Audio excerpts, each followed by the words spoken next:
కేంద్ర ప్రభుత్వం కీలక నిర్ణయం తీసుకుంది. ఢిల్లీలోని ప్రధాని కొత్త భవన సముదాయం పేరు మార్చింది. సేవాతీర్థ్గా నామకరణం చేసింది. అదేవిధంగా అన్ని రాష్ట్రాల్లోని రాజ్ భవన్ పేర్లను కూడా మార్చింది. కేంద్రం లోక్ భవన్గా మార్చింది.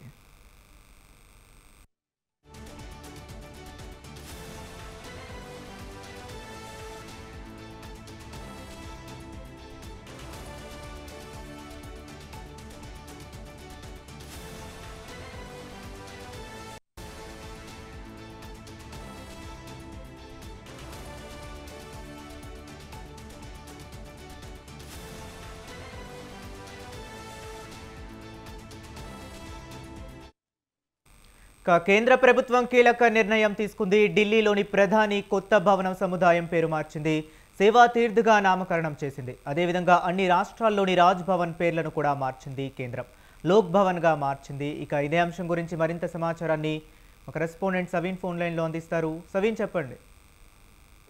అదే కేంద్ర ప్రభుత్వం ఒక కీలకమైన నిర్ణయం తీసుకుంది. ముఖ్యంగా రాష్ట్రాలకు సంబంధించినటువంటి రాజ్ భవన్లకు సంబంధించి రాజ్ భవన్ల పేర్లను మార్చుతూ కేంద్ర ప్రభుత్వం నిర్ణయం తీసుకుంది. ముఖ్యంగా ఇప్పటికే నోటిఫికేషన్ జారీ చేసింది. నోటిఫికేషన్ కు అనుగుణంగా రాజ్ భవన్ పేరును లోక్ భవన్ గా మార్చాలని మార్చుతూ నిర్ణయం తీసుకుంది. ఈ మేరకు అన్ని రాష్ట్రాల రాజ్ భవన్ల పేర్లు ఇక్కడ నుంచి లోక్ భవన్ గా పిలువబడతాయని చెప్పుకోవచ్చు. అదేవిధంగా గవర్నర్లు నివాసం ఉండేటటువంటి నివాసాలను కూడా లోక్ నివాసులుగా మారుస్తూ కేంద్ర ప్రభుత్వం నిర్ణయం తీసుకుంది. ముఖ్యంగా ఈ నిర్ణయాన్ని విపక్ష రాజకీయ పార్టీలకు సంబంధించి తమిళనాడు సీఎం ఎంకే స్టాలిన్ ఇప్పటికే తీవ్ర స్థాయిలో తప్పుపట్టారు. ముఖ్యంగా రాజ్ భవన్ల పేర్లను మార్చాలని కేంద్ర హోంమంత్రిత్వ శాఖ ఇచ్చినటువంటి ఆదేశాలపై డిఎంకే అధినేత తమిళనాడు ముఖ్యమంత్రి స్టాలిన్ కూడా తీవ్ర స్థాయిలో కేంద్ర ప్రభుత్వం పైన విమర్శలు చేసిన పరిస్థితి మనకు కనపడింది. ముఖ్యంగా నవంబర్ 25వ తేదీన కేంద్ర ప్రభుత్వం ఈ నోటిఫికేషన్ జారీ చేసింది.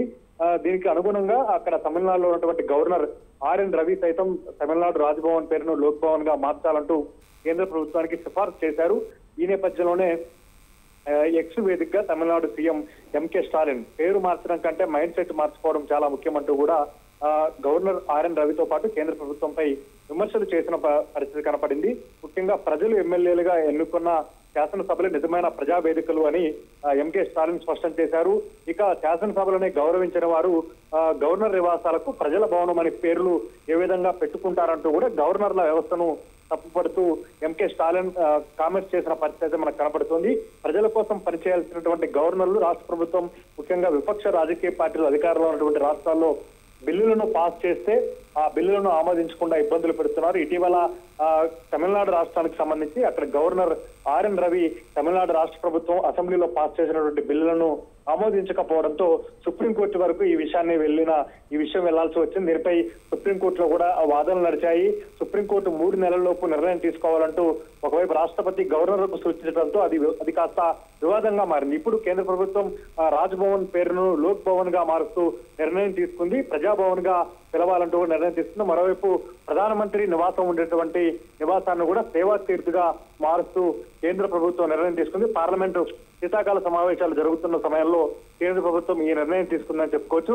మొత్తానికైతే కేంద్ర ప్రభుత్వం రాజ్ భవన్లకు ఉన్నటువంటి పేరును మార్చడం పట్ల ఒకవైపు బీజేపీ నేతృత్వంలో ఉన్నటువంటి రాష్ట్రాల ముఖ్యమంత్రులు కావచ్చు, ఎన్డీఏ పాలిత రాష్ట్రాల ముఖ్యమంత్రులు సమర్థిస్తూ ఉండగా మరోవైపు ఇండియా కూటమి కావచ్చు, అదేవిధంగా ప్రాంతీయ పార్టీలు అధికారంలో ఉన్న రాష్ట్రాలు మాత్రం ప్రజాభవన్ గా అంటే ప్రజల భవన్ గా రాజ్ భవన్ పేరును మార్చడాన్ని మాత్రం వ్యతిరేకిస్తున్నారు. గవర్నర్లను అడ్డం పెట్టుకుని కేంద్ర ప్రభుత్వం రాజకీయం చేస్తుందంటే ఇప్పటి వరకు ఇండియా కూటమి పాలిత రాష్ట్రాల్లో ఉన్నటువంటి ముఖ్యమంత్రులు కావచ్చు, అదేవిధంగా ప్రాంతీయ పార్టీలు అధికారంలో ఉన్నటువంటి రాష్ట్రాల ముఖ్యమంత్రులు విమర్శలు చేస్తున్న నేపథ్యంలో రాజ్ భవన్ పేరును ప్రజాభవన్ గా కేంద్రం మార్చింది కాబట్టి అందుకు అనుగుణంగా గవర్నర్ల వ్యవస్థను కూడా మార్చాల్సి ఉంటుందంటూ కూడా పెద్ద ఎత్తున విపక్షాలు డిమాండ్ చేస్తున్న పరిస్థితి మనకు కనబడుతోంది. Okay, right. Thank you Saveen.